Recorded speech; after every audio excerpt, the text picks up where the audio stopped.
அணி சேவல் என பாடும் பணியே பணியாய் அருள்வாய். தேடும் கயமா முகனை செருவில் சாடும் தனி யானை சகோதர.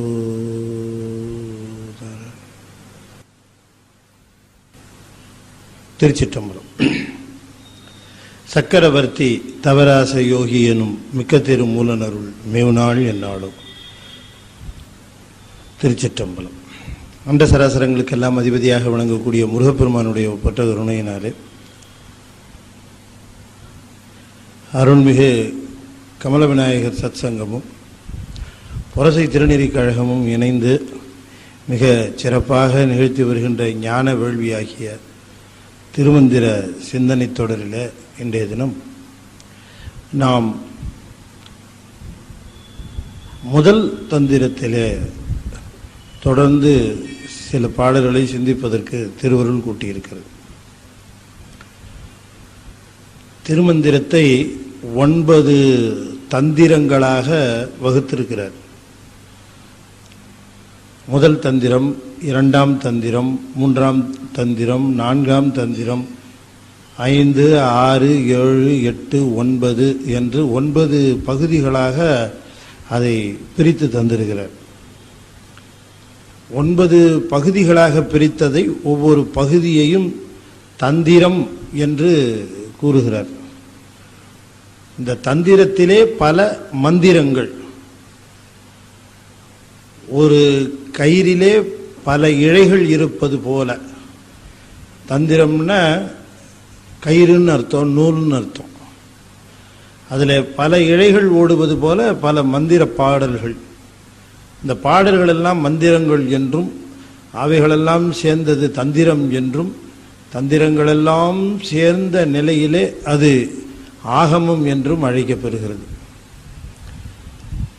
திருமந்திரம் என்பது தமிழ் ஆகமம். ஆகமம் என்றால் என்ன பொருள் அப்படின்னு கேட்டால், ஆன்மாவினுடைய ஆணவம், கண்மம், மாயை என்று சொல்லக்கூடிய மும்மலங்களையும் நீக்குவதற்கு உபாயம் சொல்லுகின்ற நூல் அப்படின்னு பொருள். அதுக்கு இது மும்மலங்களையும் நீக்கிக் கொள்வதற்கு உபாயம் சொல்லுகின்ற நூலுக்கு ஆகமம் அப்படின்னு பேர். ஆக இந்த திருமந்திரம் என்று சொல்லப்பெறுவது நாம் மும்மலங்களிலிருந்து விடுபடுவதற்கான உபாயங்களை மந்திரங்களாக நமக்கு தருகின்றது. இந்த முதல் மந்திரம் அல்லது தந்திரம் எப்படி அமைத்திருக்கிறார் என்று சொன்னால், உபதேச பகுதி வரைக்கும் மொத்த நூலை, இந்த நூலிலே நாம் தெரிந்து கொள்ளப் போகிற கருத்துக்கள்லாம் என்ன அப்படிங்கிறத ஒரு தொகுத்து சொன்னவர். அடிப்படையாக வாழ்விலே நாம் கொள்ள வேண்டிய அறங்களை பற்றி பேசுகிறார்.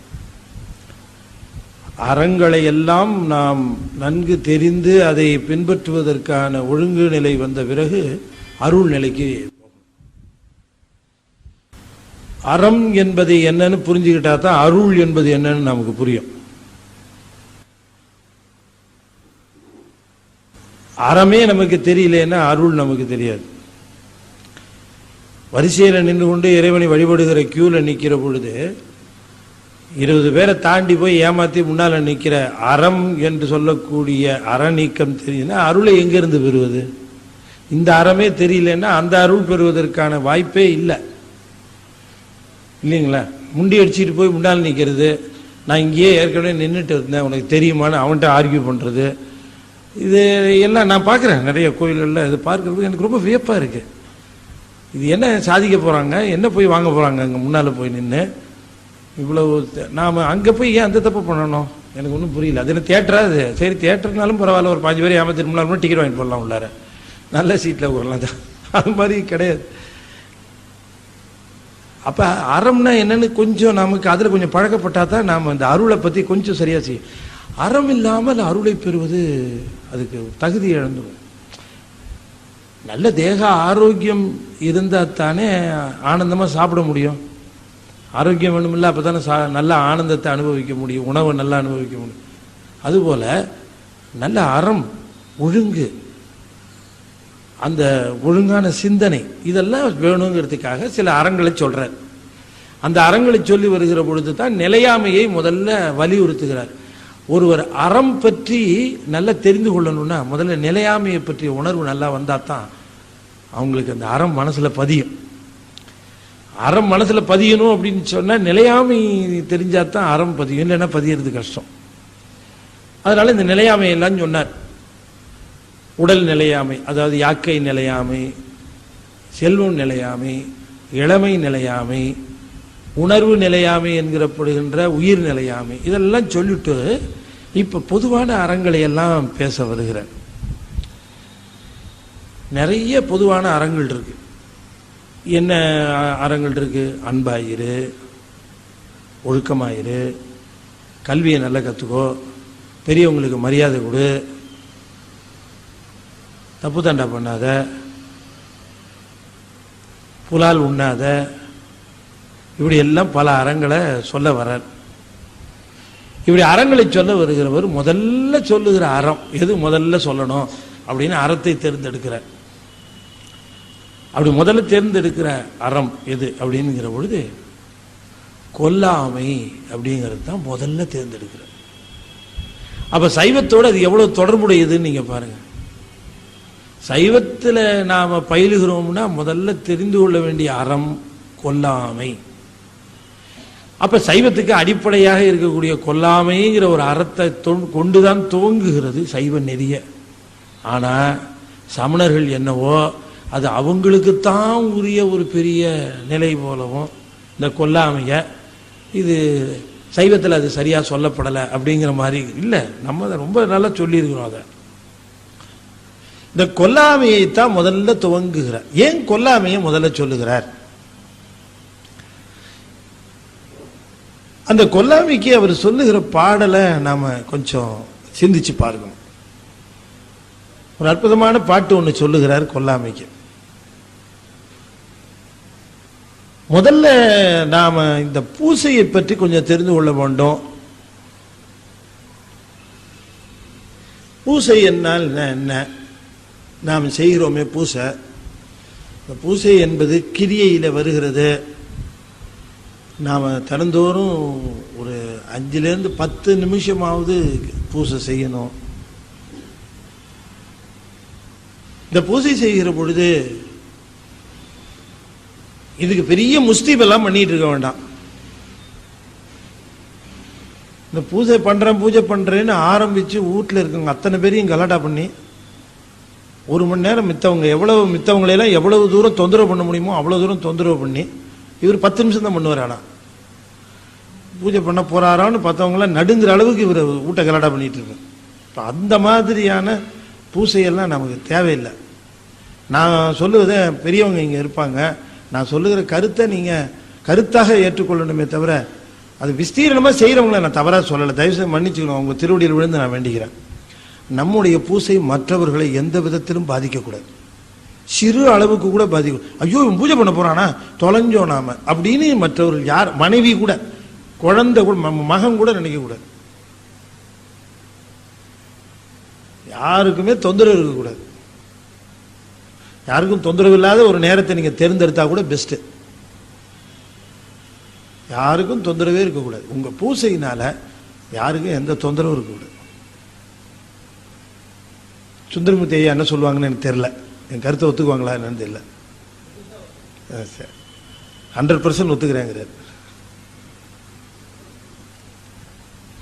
இந்த சிவபூஜை என்பது என்ன அப்படின்னா உங்களுக்கும் சிவனுக்கும் இருக்கிற நெருக்கத்தை அதிகப்படுத்துறது, அவ்வளவுதான், வேற ஒண்ணுமே கிடையாது. இந்த பூஜை நமக்கும் சிவனுக்கும் இருக்கிற நெருக்கத்தை அதிகப்படுத்துறது. நமக்கும் சிவனுக்கு இருக்கிற நெருக்கத்தை அதிகப்படுத்துகிற பொழுது அடுத்தவங்க அதில் இடையீடு செய்யாதபடி பார்த்துக்கிறது நம்ம கடமை. அடுத்தவங்களுக்கு எப்போ அடுத்தவங்க இடையீடுனா நாம் அடுத்தவங்களுடைய ரொம்ப இன்னும் சொல்ல போனால் அதனால தான் இந்த வீரசைவர்கள்லாம் ரகசியமாக செய்வாங்க பூஜை. அவங்க பூஜையை நீங்கள் கதவை சாத்திட்டு தான் பண்ணுவாங்க.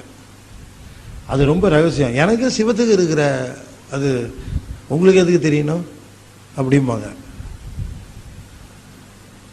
பூசை மற்றவர்கள் பார்க்க அவர்கள் செய்ய மாட்டார்கள், செய்யவும் மாட்டாங்க, செய்யவும் கூடாது அவங்க இதில். அது உங்களுக்கும் சிவத்துக்கு இருக்கக்கூடிய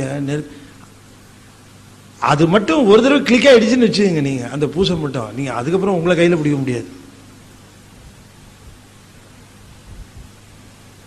ஏன்னு சொன்னீங்கன்னா அந்த ஒரு ஃப்ராக்ஷன் ஆஃப் அ செகண்ட் தான்.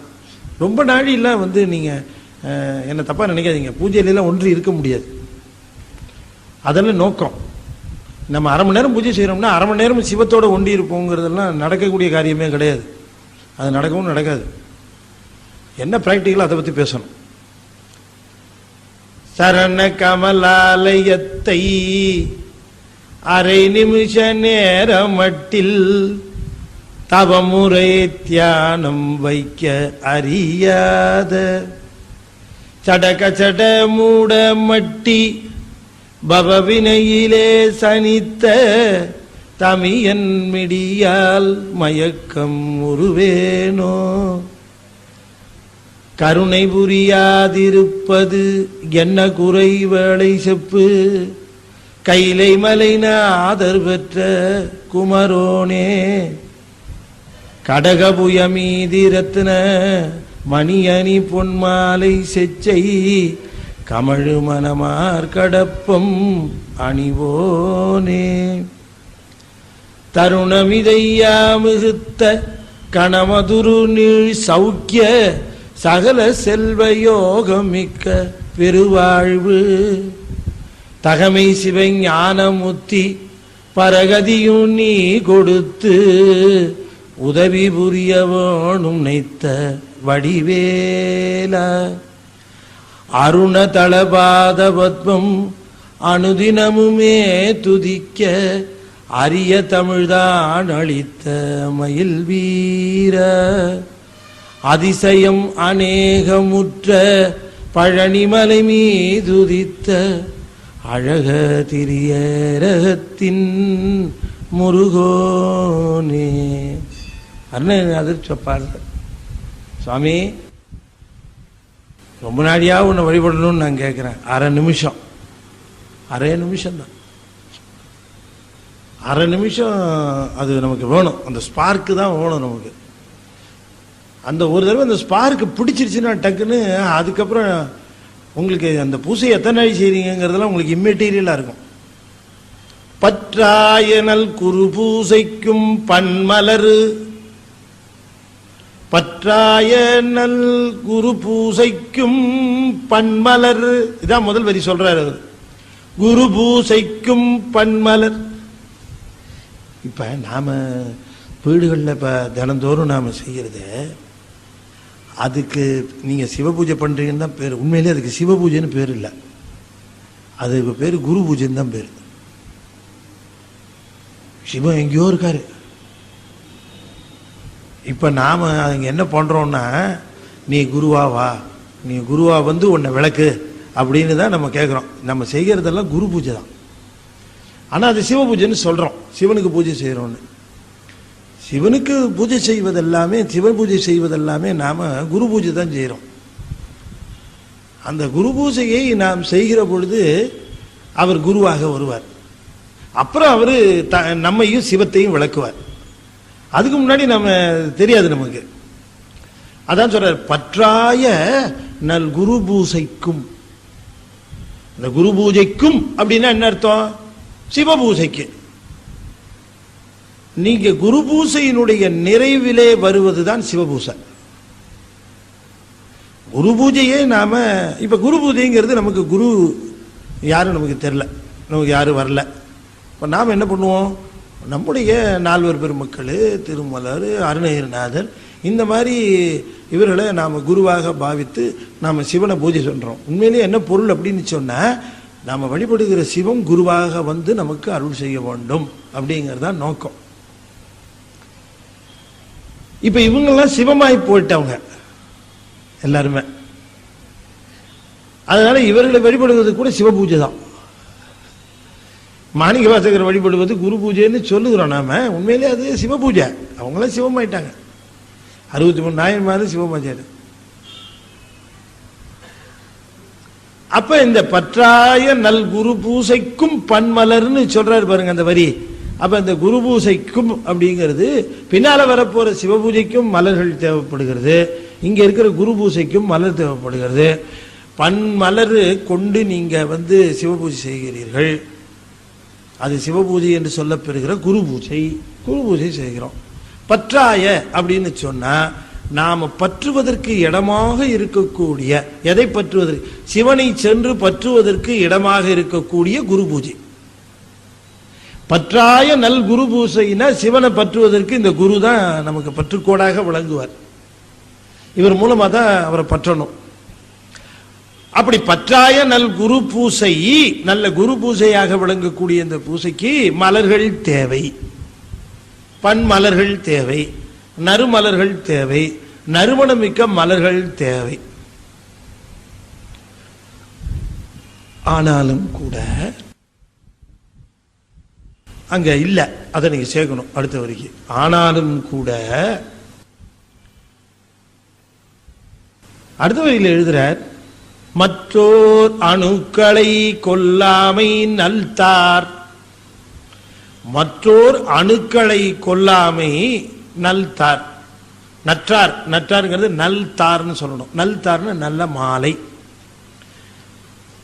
மற்றோர் அணுக்களை கொல்லாமை நல்தார் அப்படின்னு சொன்ன அது எப்படி பிரிச்சுக்கணும்னா, மற்றோர் நல்தார், இன்னும் சொல்ல போனா ஒன்மலர் நல்தார். மற்றோர் ஒன்மலர் நல்தாள் அணுக்களை கொல்லாமை. ஒன்மலர்னர் ஒள்ளிய மலர்கள், ஒள்ளிய மலர்னா ஒளிமிக்க மலர்கள். அப்ப என்ன சொல்றாரு, நீங்க பல மலர்களை கொண்டு பூஜைகள் செய்கின்றீர்கள், நல்ல மலர்கள், வாசனை மிக்க மலர்களை எடுத்து பூஜைகள் செய்கின்றீர்கள், ரொம்ப சந்தோஷம், குரு பூஜைக்கு நீங்க செய்கின்றீர்கள். ஆனாலும் கூட இது நீங்க புறத்தே கொள்ளுகின்ற மலர்கள், அகத்தேயும் சில மலர்கள் தேவைப்படுகிறது. அகத்தேயும் சில மலர்கள் தேவைப்படுகிறது. நீங்க புறமலர்களை கொண்டு பூசிக்கிறது சரி, ரொம்ப சந்தோஷம். ஆனாலும் கூட குருவாகப்பட்டவரை நீங்கள் வழிபடுவதற்கு இந்த புறமலர்களை காட்டிலும் அகமலர்கள் ரொம்ப பிரீத்தி, ரொம்ப பிரியம் அவருக்கு.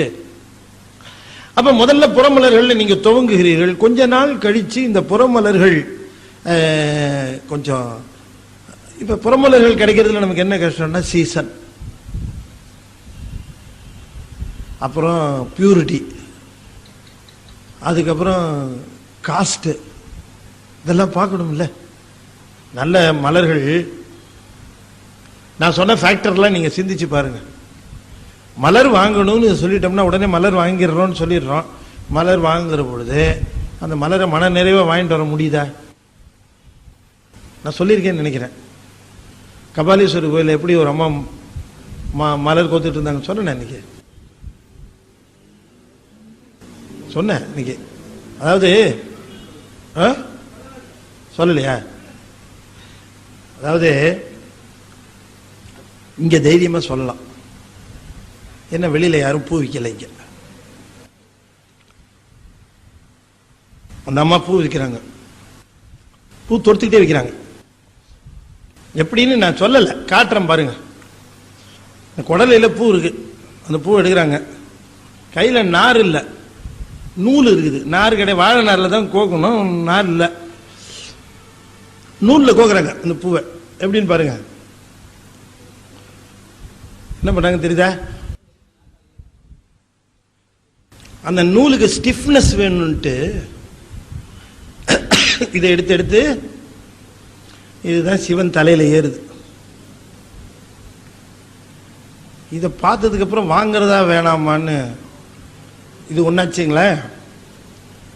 ரெண்டாவது, இந்த மாலையை கோக்கும்போது அந்த அம்மா பக்கத்தம்மாட்ட பேசின பேச்சை கேட்டீங்கன்னு வச்சுங்க,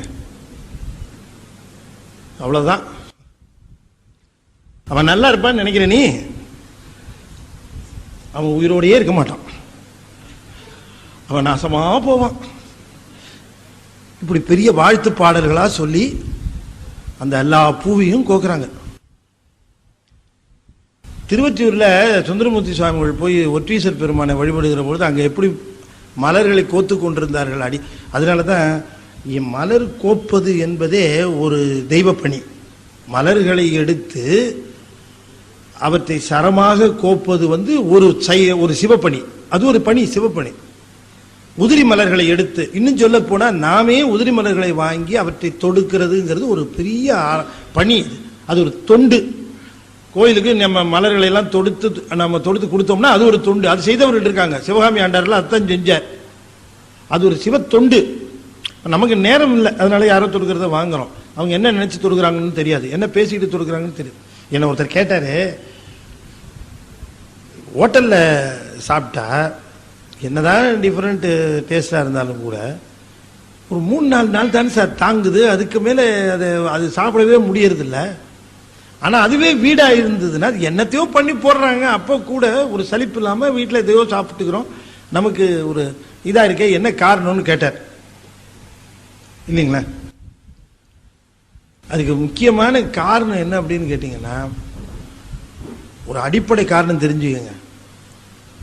ஹோட்டல் உள்ளுக்குள்ள இந்த குக்கு இருக்காரு, சமைக்கிறாரு பாருங்க, அவர் சமைக்கும் போது இதை எவன் சாப்பிட்றான்னு தெரியாமையே சமைப்பார். ஆனா வீட்டில் இருக்கிறவங்க சமைக்கும் போது இதை யார் சாப்பிட போறான்னு தெரிஞ்சே சமைப்பாங்க.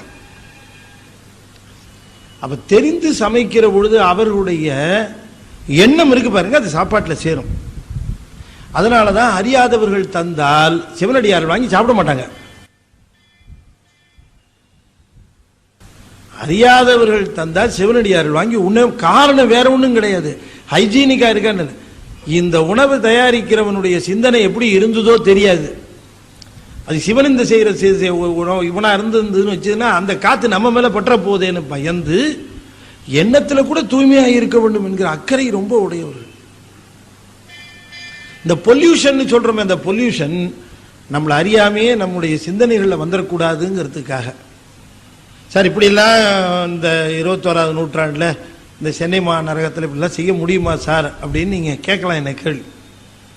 திருவொற்றியூர்ல சொல்லுகிறார், சுந்தரமூர்த்தி சுவாமி சொல்லுகிறார், அந்த சுவாமியை தரிசனம் பண்ணிட்டு வராராம், அந்த மண்டபத்தை வலமா வரார். வருகிற பொழுது அங்க இருக்கிற அந்த அடியார்கள் எல்லாம் பூ கோத்துக்கிட்டு இருக்கிறாங்க.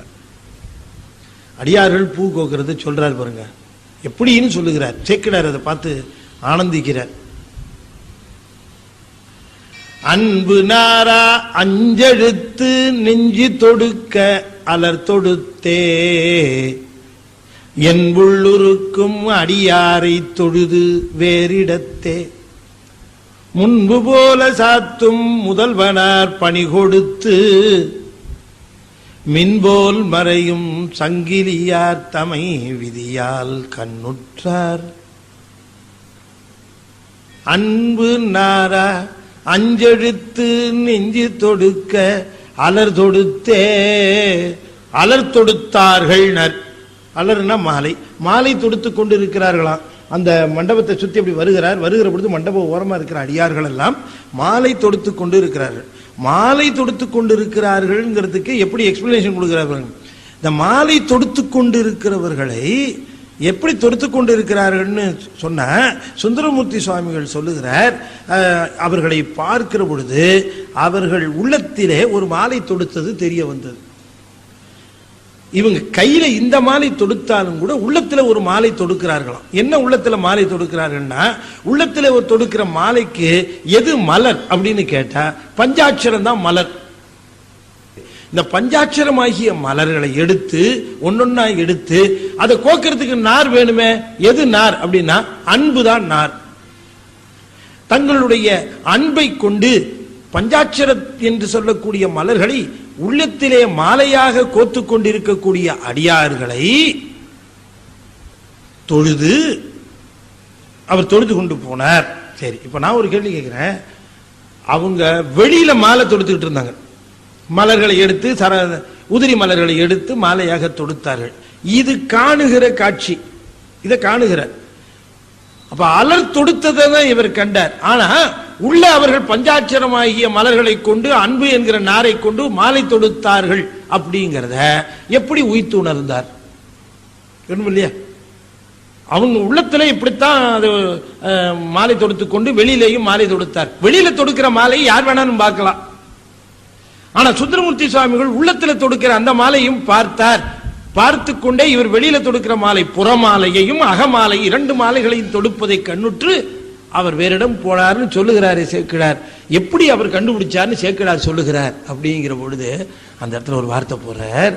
அவரு வெளியில இவர்கள் மாலை தொடுக்கிறத பார்த்தாலும் கூட உள்ளேயும் ஒரு மாலையை பஞ்சாட்சரமாகிய அந்த நமச்சிவாய மந்திரத்தை சொல்லிக்கொண்டே அவர்கள் மாலை தொடுப்பதை உள்ளேயும் தொடுப்பதை இவர் கண்ணுற்றார் அப்படின்னு எப்படி சொல்லுகிறார்னா, அவர்களை காணுகிற பொழுது சுந்தரமூர்த்தி சுவாமியுடைய உள்ள உருகுதான். வெறும் மாலையை தொடுத்து கொண்டிருந்தா அவங்கள பார்த்தா உள்ள உருகாது. மயிலாப்பூர் வெளியில உட்கார்ந்து இந்த அம்மாவும் மாலை தான் தொடுத்துக்கிட்டு இருந்துச்சு, உள்ளமா உருகுச்சு. ஆனா இவர்களை பார்க்கிற பொழுது உள்ளம் உருகுதான். ஏன்னாரு காரணம் சொல்லுகிறார். அவர்கள் அகத்தேயும் மாலை தொடுத்தார்கள் பஞ்சாட்சரமா. பஞ்சாட்சரம் சொல்லிக்கிட்டே தான் மாலை சரம் தொடுக்கணும். அப்ப இந்த மலர்களை தொடுக்கிற இந்த பணிங்கிறதே ஒரு பெரிய அறம், அது ஒரு பெரிய பணி. நாம் அதெல்லாம் சின்னதாக நினச்சிக்க வேண்டாம். அந்த மலர்களை தொடுக்கிற பொழுது அதுக்கு சிரத்தையா அந்த மலர்களை சிவராமத்தை சொல்லிக்கொண்டே தொடுப்பதும், மலர்களை சிவநாமம் சொல்லி பறிப்பதும், இந்த மலர் தொண்டுங்கிறதே ஒரு பெரிய தனி தொண்டு. மலர் தொண்டுங்கிறது ஒரு தனி தொண்டு. அதுல அந்த மலர் தொண்டு செய்கிற பொழுது அந்த வினை நீக்கம் ரொம்ப ஃபாஸ்டா நிகழ்கிறதுங்கிறாங்க. நம்முடைய வினை நீக்கம் ரொம்ப வேகமாக நிகழ்கிறது என்று சொல்லுகிறார்கள். அப்படி இந்த பல மலர்களை கொண்டு நீங்க தொடுக்கிறீங்க, வழிபடுகிறீர்கள். ஆனாலும் சொல்லக்கூடிய இந்த குருவாக இருக்கக்கூடிய சிவன் வெளியிலிருந்து வருகிறான் இல்ல, அந்த குரு எங்க இருக்கிறான்னா உள்ளுக்குள்ளதான் இருக்கிறான். உள்ளுக்குள்ள இருக்கிற அவனுக்கும் கொஞ்ச நாள்ல பூஜை பண்றதுக்கு நீங்க துவங்கிடணும். வெளியில பன்மலர்களை கொண்டு செய்தீங்களா, உள்ளேயும் சில மலர்களை கொண்டு அவனுக்கு பூஜை செய்யலாம். வெளியில செய்யறதுக்கு இந்த மலர்களை தொடுத்து நீங்க பூஜிக்கலாம். உள்ள இருக்கிறவனை தொடுவதற்கு 8 மலர்கள் வேண்டும். அதுக்குத்தான் அஷ்டபுஷ்பம் சாத்துறதுன்னே பேர். இதுக்கு 8 மலர்களை கொண்டு வழிபடுதல். ஈசனடி போற்றி, எந்த அடி போற்றி, தேசனடி போற்றி, சிவன் சேவடி போற்றி, நேயத்தே நின்ற நிமலனடி போற்றி, மாயப்பிறப்பருக்கும் மன்னனடி போற்றி, சீராற்பெருந்துரைனம் தேவனடி போற்றி, ஆராத இன்பம் அருளும் மலை போற்றி. 8 போற்றி சொல்லியிருக்காரு. இதுல இந்த அகப்பூசைய சிவபுராணத்துல எடுத்தவனையே நம்முடைய மணிவாசக பெருமான் குறிப்பிடுகிறார். இந்த 8 மலர்களை கொண்டு வழிபடுகின்ற அந்த அஷ்டபுஷ்பம் சாத்துறதுன்னே பேர் இதுக்கு. இந்த 8 மலர்களை கொண்டு வெளியே பூசை செய்வதும் 8 மலர்களை கொண்டு அகத்தே பூசை செய்வதும் மிகச்சிறந்த சிவபூசையாக கருதப்படும். அப்படி வெளியிலே 8 மலர்களை கொண்டு செய்கிறோமே, உள்ளே செய்கிற 8 மலர் எதுன்னு கேட்கிற பொழுது அந்த 8 மலர் தான் கொல்லாமை அப்படின்னு துவங்கும். முதல் மலர் எது? கொல்லாமை. 2வது மலர் ஐம்பொறி அடக்கல். 3வது மலர் பொறுமை. 4வது மலர் இரக்கம். 5வது மலர் அறம். 6வது மலர் மெய். 7வது மலர் அன்பு. 8வது மலர் இரக்கம். சொன்ன இரக்கம் சொல்லிட்டல, மெய். இப்ப பாருங்க, வரிசையா சொல்றேன். கொல்லாமை, ஐம்பொறி அடக்கல், பொறுமை, இரக்கம், அறிவு, அன்பு, மெய், தவம். எத்தனாச்சு? 8ஆச்சா? இந்த 8 தான் மலர். இந்த 8 மலர்களை கொண்டு உள்ளே ஒரு பூசை பண்ண கத்துக்கணும் நான். அப்ப இந்த புறப்பூசை என்பது நிகழ்ந்து கொண்டே இருக்கும். புறப்பூசை நிகழ்ந்து கொண்டு இருக்கிற பொழுதே இந்த 8 பண்புகளை நாம் வளர்த்துக்கொள்ளும். இந்த 8 பண்புகளும் வளர்த்துக் கொள்வதனாலே என்ன அப்படின்னா, இந்த 8 குணங்களும் தான் என் குணமாக இருக்கக்கூடிய சிவனை தரிசிப்பதற்கு ஆயத்தம் செய்வது. அவனுக்கு 8 குணம். இந்த 8 குணத்துல போய் ஃபிட்டினாருக்கு 8 சாக்கெட் இருக்கு, 8 ராடு இருக்குன்னா 8ல போய் ஃபிட்டினானா தானே சரியா அத்துவிதமாகும். நாம போய் ஒரு பொருள் அத்துவிதமாகணும்னா 2 ஒண்ணா இருந்தா தான் அத்துவிதமாகும். இந்த 8 குணங்களும் தான் அத்துவிதமாவதற்கு அடிப்படை.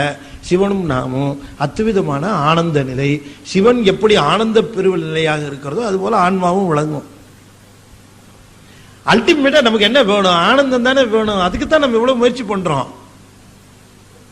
ரொம்ப பேர் என்ன பண்றாங்கன்னா பூஜை கோயில்னா ஆனந்தம்லாம் மிஸ்ஸிங்னு நினைக்கிறாங்க. அதாவது கோயில் வழிபாடு சாமி கும்பிட்றதெல்லாம் ரொம்ப ஆனந்தப்பட்டுட்டோம்னா அதுல இருந்து கொஞ்சம் நழுவி போய் கொஞ்சம் இதெல்லாம் பண்ணிட்டு அதுக்கப்புறம் எவ்வளவு வேணா ஆனந்தத்தை அனுபவிக்கலாம் அப்படின்னு அதுக்கு இதுக்கு சம்பந்தம் இல்லை நினைக்கிறாங்க. உண்மையிலேயே ஞானிகளுக்கு இதுதான் ஆனந்தம். உண்மையிலேயே ஆனந்தத்திற்கான அடிப்படை இதுதான். இந்த ஆனந்தம் பெறுவது என்பது சிவனை தவிர வேறு யாராலும் தர முடியாது. அப்ப நாம் ஆனந்தம் நினைச்சிட்டு இருக்கிறதெல்லாம் உண்மையில ஆனந்தமே கிடையாது. அதெல்லாம் ஆனந்தம் இல்லை. ஆனந்தம் நினைக்கிறோம், அது இல்லை. ஆனாலும் சிவம் ஒன்றினால் மட்டும்தான் நமக்கு பேரானந்தத்தை வழங்க முடியும். அதை பெறுவதற்காக செய்வதுதான் இந்த முயற்சிகள். இந்த அத்துவிதம்லாம் அத்துவிதம் என்பது 8 நிலைகளிலே பொருந்துவது. 8 நிலைகளிலே பொருந்துகிற பொழுது அந்த 8 நிலைகளுக்கும் அடிப்படையா நாம் ஒரு 8 கேரக்டர் 8 குணங்களை பெறுகிறோம். அது என்னங்கிறது பின்னால இன்னும் தெளிவாக வரும். ஆனால் இங்க இந்த கொல்லாமையில இதை ஏன் தெளிவா சொல்லுகிறார் அப்படின்னு பார்த்தா 8 அகமலர்கள்ல முதல்ல நிக்கிறது எதுன்னு கேட்டா கொல்லாமை. எந்த உயிரையும் கொல்லாமை. அதைத்தான் சொல்றார், மற்றோர் அணுக்களை கொல்லாமை. இந்த மற்றோருங்கிறது என்னன்னா ஓர் அணுக்களைங்கிறது ஒரு அணுக்களைன்னு வருமா வராது. அதனால என்னன்னா மற்றோர் ஒன்மலர்த்தார் மலர் ஒன்மலர்னு சொன்னா இதெல்லாம் ஒன்மலர்னு பேரு. வெளியில இருக்கிறதெல்லாம் நன்மலர். இது என்னது? ஒன்மலர், ஒள்ளிய மலர், ஒளிமிக்க மலர், வாடாத மலர். இந்த மலர் வாடவே வாடாது. உதாரணமா கொல்லாமைன்னு ஒரு குணம். 5 பொறிகளையும் அடக்கிக் கொள்வது. 5 பொறிகளையும் அடக்கிக் கொள்வது. சீகாழி சிற்றம்பல நாடிகள் உங்களுக்கு தெரியும் நினைக்கிறேன். துகளறு போதம் செஞ்சவர். துகளறு போதம் ரொம்ப உயர்ந்த சித்தாந்த நூல். 14 சாத்திரத்தில் அது வரல. நான் 12ஆம் தேதி பெருமன்றத்தில் பேசுறேன் துகளறு போதம் பத்தி.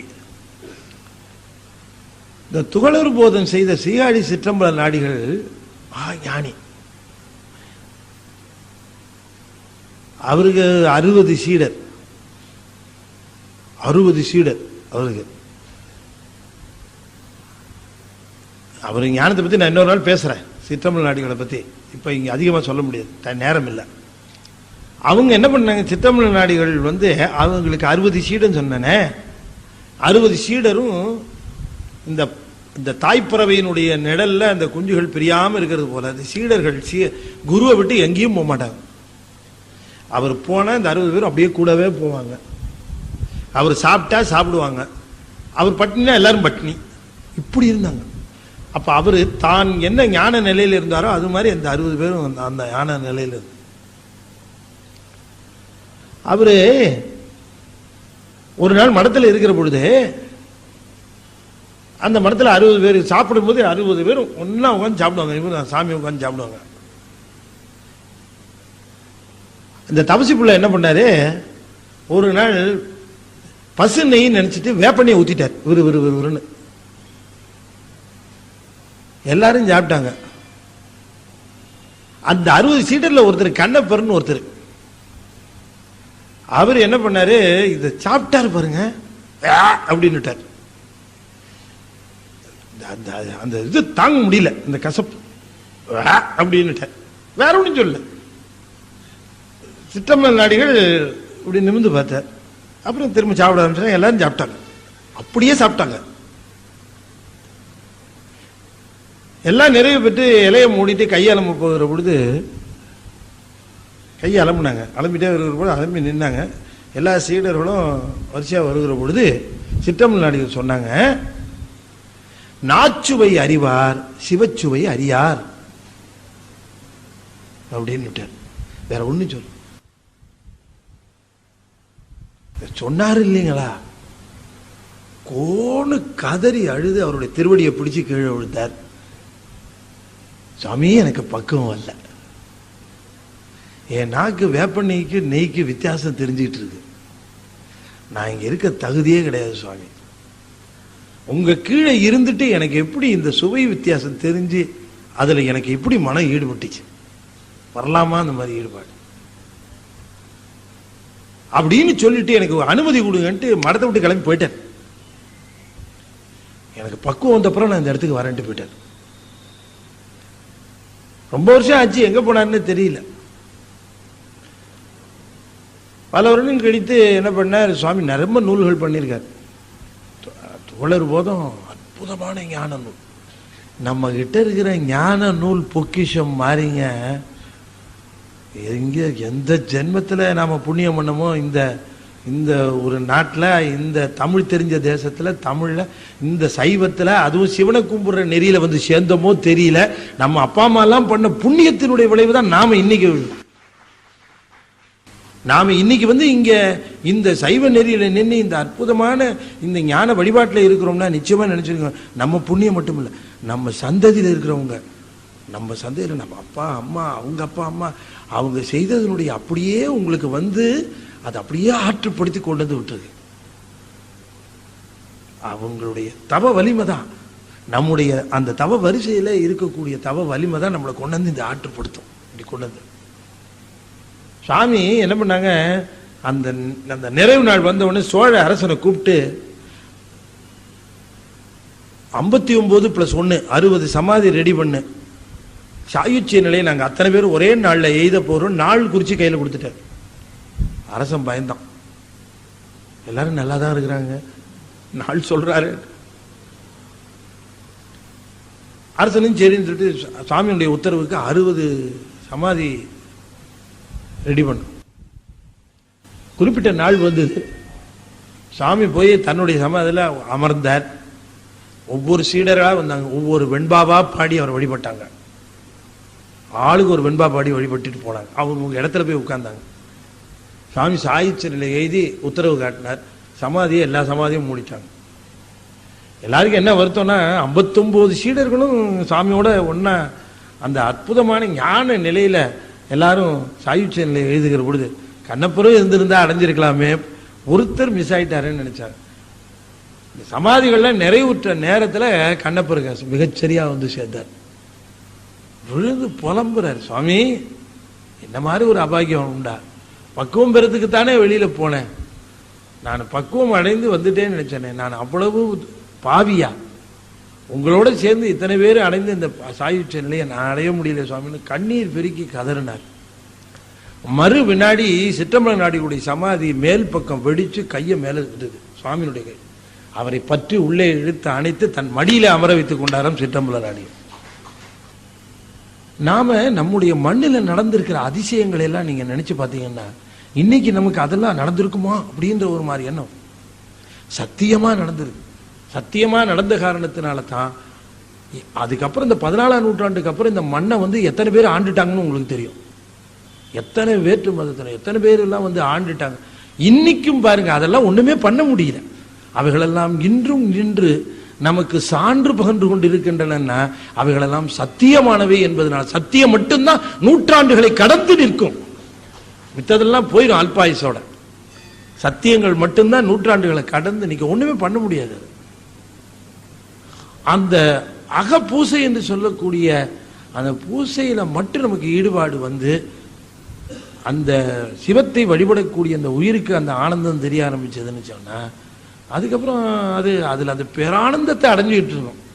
அதுக்கப்புறம் பாத்தீங்கன்னா அவங்கள பார்த்தீர்கள் என்று சொன்னாலே பார்க்கிறவங்களுக்கு ஆனந்தம் வரும். அவங்க இருக்கிற இடத்துல ஆனந்தம் நிலைக்கும். அவர்கள் இருக்கிற இடத்துல சுத்தி ஒரு குறிப்பிட்ட பகுதி முழுக்க எந்த துன்பமும் நிகழாது. இதெல்லாம் அந்த ஆனந்த நிலையை உள்ளே அனுபவித்துக் கொண்டு இருக்கிறவருடைய சூழ்நிலை. அதை இங்க சொல்லுகிறார் சுவாமி. இந்த 8 அகமலர்கள்ல முதல்ல நிக்கிறது இந்த கொல்லாமை தான். எந்த உயிருக்கும் தீங்கு நினைக்காமல் இருப்பது, எந்த உயிருக்கும் தீங்கு நினைக்காமல் இருப்பது. எல்லாரும் நல்லா இருக்கணும்னு நினைக்கணும், யாரும் கெட்டு போகணும்னு நினைக்கவே கூடாது, எந்த உயிரையும் அறிந்து கொள்ளக்கூடாது. அதை சொல்லுகிற இந்த 8 மலர்கள்ல தலையாயதான் நிக்கிறது பாரு, எது? இந்த கொல்லாமை தான் நிக்குது. அதனால கொல்லாமை என்று சொல்லக்கூடிய அறத்தை நீ பழகிக்கொள். சைவத்துக்கு முதல்ல தேவைப்படுகிற நெறி கொல்லாமை. அதனால சொல்லுகிறார், அந்த கொல்லாமை என்று சொல்லுவதற்கு அணுக்களை கொல்லாமை ஒன்மலர் நல் தார். தார்னா மாலைன்னு அர்த்தம். தார்னா என்ன அர்த்தம்? மாலை. நல் தார் நல்ல மாலை. எது நல்ல மாலைனா? எது நல்ல? இதே நல்ல மாலைன்னு சொன்னார், ஏன் நல்ல மலர்னு சொல்லல கொல்லாமைய? அணுக்களை கொல்லாமை நல்ல மலர்னு சொல்லியிருக்கலாம், ஆனா நல்ல மாலைன்னாரு. ஏன் அப்படின்னு சொன்னா அது நம்ம தெரிஞ்சுக்கணும் அடிப்படை. இந்த உயிரிழை கொல்லுகிறவர்கள் கூட, கொன்று உண்ணுகிறவர்கள் கூட சில கிளாசிபிகேஷன் வச்சிருக்கிறாங்க. அதாவது இதெல்லாம் மட்டும் கொல்லலாம், இதெல்லாம் கொல்லக்கூடாது, இதை மட்டும் கொண்டு சாப்பிடலாம், அதெல்லாம் கொண்டு சாப்பிடக்கூடாது அப்படின்னுட்டு இந்த உயிர்களை சில இனங்களை கொல்லுவது, சில இனங்களை கொல்லாமல் இருப்பது, சில இனங்களை மட்டும் உண்பது, சில இது வெஜிடேரியன். சார் நான் அது என்னது என்ன சொன்னாங்களே அங்கே அன்னைக்கு ஒருத்தர் கேட்டேன், சார் நீங்கள் சார் வெஜிடேரியனா நான் வெஜிடேரியனா யாரோ ஒருத்தர் கேட்குறாங்க. அதுக்கு ஒருத்தர் சொல்ல நான் கேட்டேன், அவர் சொல்கிறார், பதில் சொல்கிறாரு. நான் என்ன சொன்னாரே,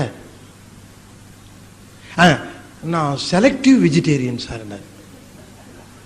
நான் நினச்சிக்கிட்டே இருந்தேன், அதை மறந்து போச்சு. என்ன சார்னு கேட்டேன், அவர் சொல்ற செலக்டிவ் வெஜிடேரியன்.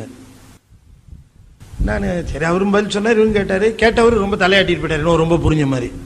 அவரும் போய் யோசனை பண்ணிட்டு இருந்திருப்பாரு, அது என்னது செலக்டிவ் வெஜிடேரியன் அப்படின்னுட்டு. எனக்கு ஆர்வமே அடங்கலை.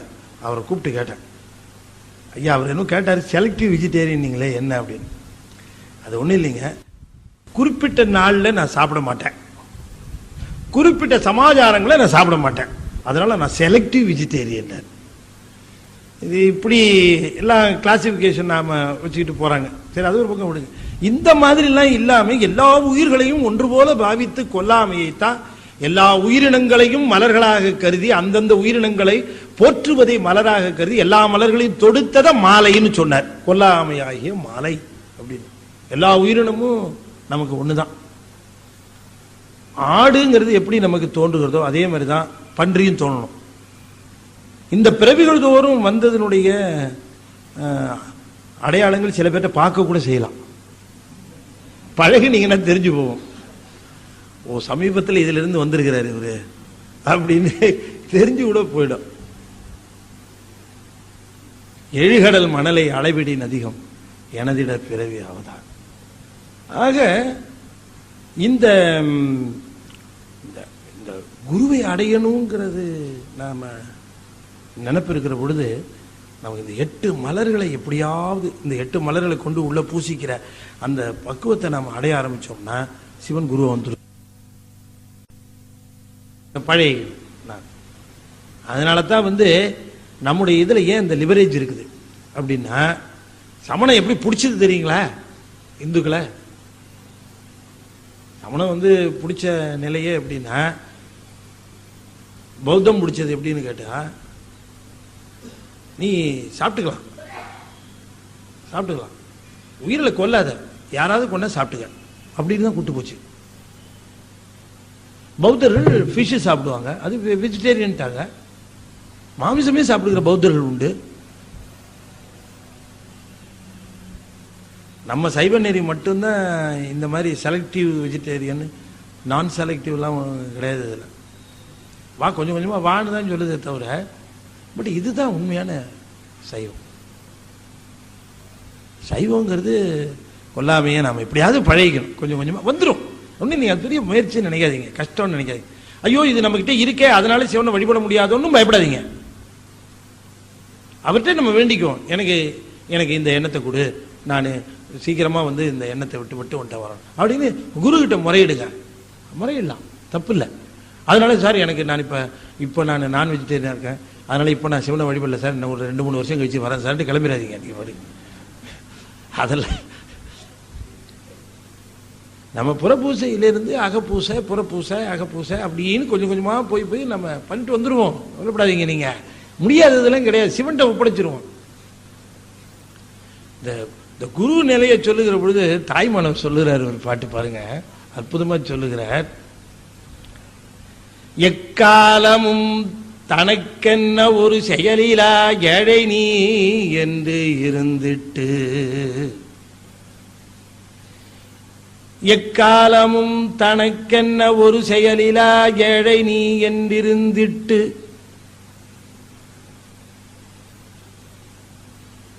எனது உடல் ஆவி பொருளுமே மௌனியாய் கையேற்று நமது என்ற அன்றே பொய்க்கால தேசமும்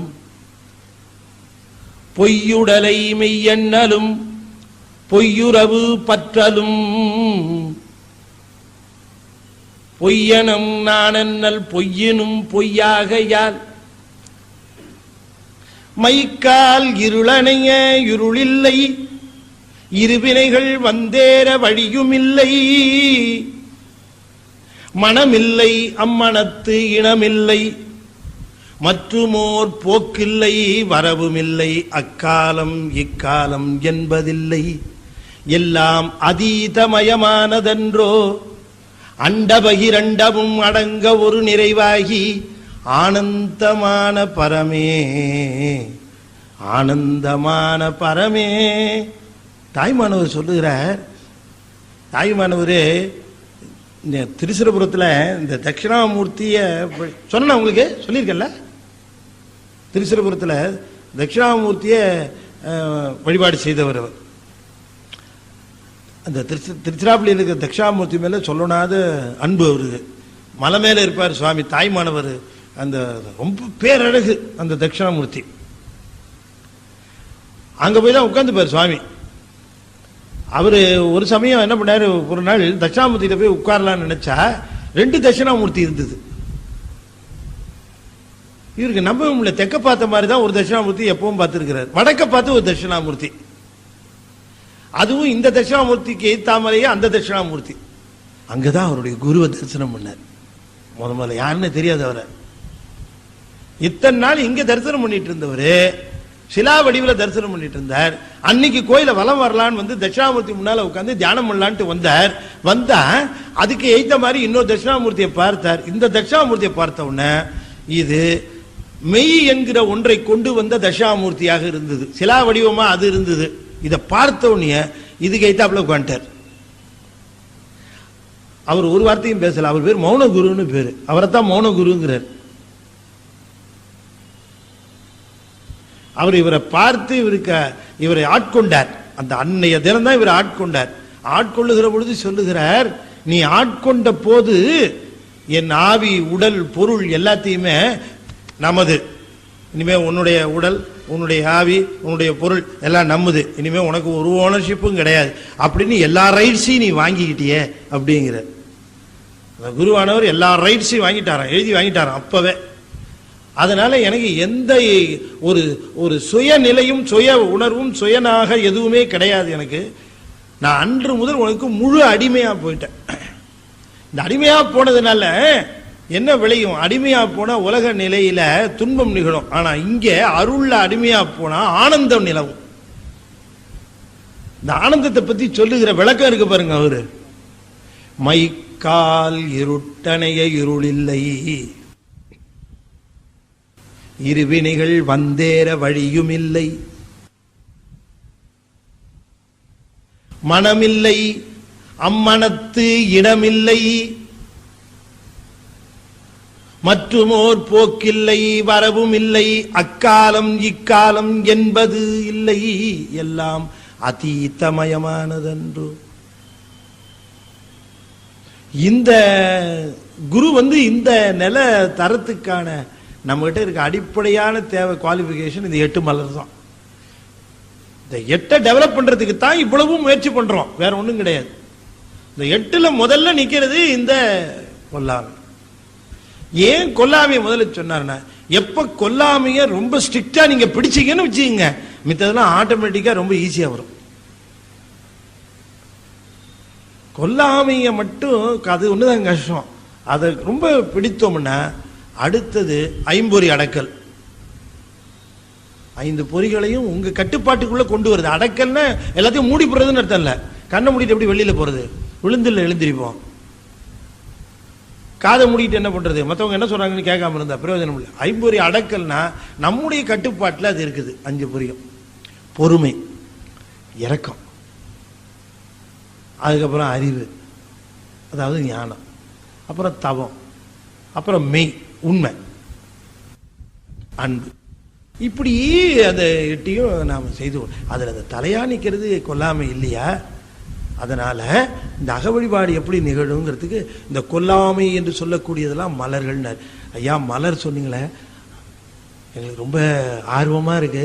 இந்த வழிபாட்டை சொன்னீங்க, நீங்க அக வழிபாட்டை சொன்னீங்க. அந்த 8 மலர்ல கொல்லாமை தான் தலைமை மலர்னீங்களா? ரொம்ப அற்புதமா இருக்குங்க ஐயா.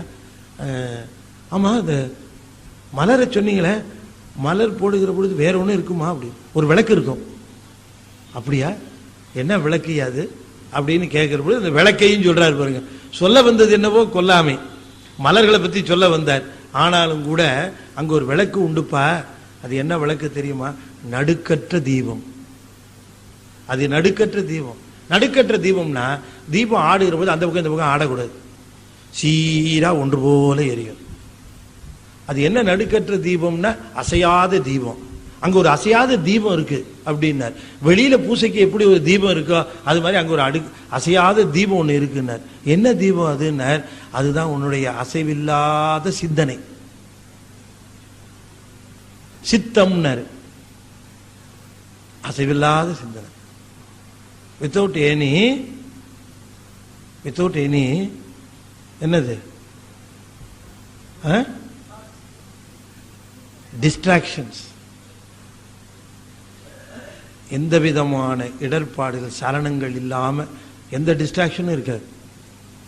அப்படியே எரியும், சீரா எரியறது போல அந்த சிந்தனை சீரா. அதுதான். ஆஹா, விளக்கு சொன்னீங்க, மலர்கள் சொன்னீங்க, அங்க மூர்த்தம் உண்டாயா? மூர்த்தம் நிச்சயமா உண்டு. நீங்க புறப்பூஜை பண்ணும்போது சிவலிங்கம் இருக்கா இல்லையா? ஆமா இருக்கு. சிவலிங்கத்துக்கு தான் பூஜை பண்றோம், விளக்கேற்றுறோம், மலர்கள் தூவோம். உள்ளேயே இருக்கு ஒரு சிவலிங்கம். அப்படிங்களாயா? அங்க இருக்கிற சிவலிங்கம் எங்கயா இருக்கு? அது எங்க இருக்குன்னா உன்னுடைய இதய தாமரை இருக்கு இல்லையா? அந்த இதய தாமரை கவிழ்ந்த நிலையில இருக்கிற பொழுது அதனுடைய முனையில ஒரு பிரைட் ஸ்பாட் ஒன்று இருக்கு. ஒரு பிரைட் ஸ்பாட், ஒளிமிக்க நிலையில ஒன்று இருக்கு. அதுதான் சிவலிங்கம். அப்படிங்களா ஐயா? அதுதான் சிவலிங்கம். அப்படிங்களா? அது என்னங்க ஐயா? அது வேற யாரும் இல்லை, நீ தான், ஆன்மா தான். ஆக உள்ளே இருப்பது ஆன்மாவாகிய சிவலிங்கம். அந்த ஆன்மாவாகிய சிவலிங்கத்துக்குள்ளே இருப்பது அரும்பொருளாகிய சிவம். அந்த அரும்பொருளாகிய சிவத்துக்கு ஏற்றப்படுகிற விளக்கு இந்த தெளிவான சீரான சிந்தனை. அதில் தூவப்பட வேண்டிய மலர்கள் 8 அக மலர்கள். இதைத்தான் சொல்லுகிறார் அந்த பூசையர். ஆவி அமர்ந்த உச்சியாமே. அந்த ஆவி அமர்ந்த உச்சியேங்கிறத அந்த இம்மன்னாவும் அது சேர்த்துக்கணும், ஒரு உண்மை சேர்த்துக்கணும். ஆவி அமர்ந்த உச்சியுமே, அமர்ந்திட்ட உச்சியும், அமர்ந்த உச்சியுமாமே, ஆவி அமர்ந்த உச்சியுமாமே. ஆவிங்கிறது ஆன்மா. அது உற்றதோர் ஆவி அமர்ந்திட்ட உச்சியுமாமே. உள்ளே இருக்கக்கூடிய ஆக தலைப்பு என்ன? தலைப்பு என்னங்க? கொல்லாமை. தலைப்பு என்னவோ கொல்லாமை. கொல்லாமையில வந்தவர் கொல்லாமை சொல்றதுக்கு அகப்பூசையை எப்படி அந்த ஒரு மலரை சொல்ல வந்தவர் துணையா இருக்கக்கூடிய விளக்கையும் மூர்த்தத்தையும் சேர்த்து சொல்லிட்டார். அப்ப அதனுடைய முக்கியத்துவத்தை சொல்றார். பொல்லா புலாலை நுகரும் புலையரை எல்லாரும் காண இயமந்தன் தூதுவர் செல்லாகப் பற்றி தீவாய் நரகத்துள் மல்லாக்கா தள்ளி மரித்து நிற்பரே. இது அவர் புலால் மறுத்தல்னு சொல்லக்கூடிய அடுத்த பகுதியில் சொல்லியிருக்கார். இது முதல் பகுதியில் கொல்லாமையில சொன்னார். அடுத்தது புலால் மறுத்தல். புலால் மறுத்தல்ல ஒரு பாட்டு, அதில் இதை சொல்லுகிற இந்த பாட்டுக்கு நான் பொருள்லாம் சொல்ல வேண்டியதில்லை. இதுக்கு என்ன அர்த்தம் சொல்லணும்? புலாலை நுகரும் புலையரை, புலால் நுகர்கின்றவர்கள் கீழ் மக்கள், அவர்களை எல்லாரும் காண இயமன்தன் தூதுவர். எல்லாரும் காண அப்படின்னு சொன்னா எல்லோரும் அறிந்து கொள்ளும்படியாக. எல்லாரும் காணனா எல்லாரும் போய் பார்ப்பாங்களான்னு அர்த்தம் இல்லை, எல்லாரும் அறிந்து கொள்ளும்படியாக. இயமன்தன் தூதுவர், செல்லாக பற்றி, செல் எப்படி அரிக்குதோ அது மாதிரி பற்றி அரிப்பது போல, தீவாய் நரகத்துள் மல்லாக்கா தள்ளி மறித்து நிற்ப வெள்ளைகளை தப்பிச்சு ஓடிட போறான்னு இப்படி மறிச்சு நிற்பாங்க. அடுத்து புலால் மறுத்தல் என்பதை அதை வலியுறுத்துகிறார். இது இந்த 2 அதிகாரங்களையும் அவர் தொடர்ந்து இப்ப அன்பு சொல்ல போறதுக்கு போறார், அன்புடைமையெல்லாம் சொல்ல போறார். இதுக்கு முன்னாடி இவற்றையெல்லாம் நாம் பழகி கொள்ள வேண்டும். அந்த ஊனை வெறுத்தல் வேண்டும். அது கொஞ்சம் கொஞ்சமாக நாம் நம்முடைய வாழ்க்கையில் பழகி கொண்டு அவற்றை ஒதுச்சிட்டு இப்போ கூட நம்ம பெரியவங்களாம் நம்ம சொல்ல கேட்டுருவோம், நல்ல நல்லதை தவிர்த்துருங்கன்னு சொல்கிறாங்க. அப்போ நல்ல நாளில் தவிர்த்துறதுன்னா அது நல்ல விஷயம் இல்லைன்னே தெரிஞ்சு போச்சு இல்லையா?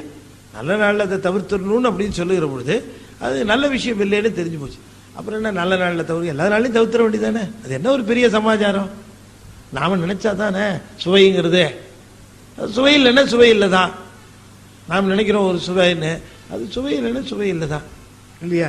அதை நாம் நினைச்சா அது சாதிக்கலாம், ஒன்றும் பெரிய கஷ்டம் இல்லை, சாதிக்கலாம், சாதிக்கணும், ஒரு பெரிய சமாச்சாரமே இல்லை. அதனால அந்த அந்த செய்தியை வலியுறுத்துகிறார் என்று சொல்லி இந்த 2 தலைப்புகளில் நாம் 2 பாடல்கள் என்று நாம் சிந்திச்சோம். தொடர்ந்து இந்த முதல் தந்திரம் முழுவதும் அவர் இந்த மாதிரி அரணையே சொல்லி கொண்டு போவார். பிறன்மனை விழையாமை, அப்புறம் மகளிர் இழிவு, அதுக்கப்புறம் நல்குறவு, இது எல்லாத்தையும் சொல்லிட்டு போறார். நல்குறவு பற்றி பேசுறார் வறுமை. நல்லா தெளிவாக தெரிஞ்சுங்க, யார் ஒருவர் திருமந்திரத்தை ரொம்ப தெளிவாகவும் உள்ளம் உணர்ந்தும் அற்புதமாக ஓதுகிறார்களோ ஓத கேட்கிறார்களோ அவர்களுக்கு வறுமையே வராது. நான் போய் பேச மாட்டேன். அந்த திருமந்திரத்துக்கும் செல்வத்துக்கும் அவ்வளோ தொடர்பு இருக்கு. அவங்க திருமந்திரத்தை கற்றுக்கொள்கிறவர்களுக்கு செல்வ குறைவினால வருகிற தொந்தரவு எதுவுமே வராது, சொல்லையே வராது. என்ன சொல்ற, உன்னை வழிபடுறதுக்கு இந்த வறுமை ஒரு தடையா இருக்கக்கூடாது.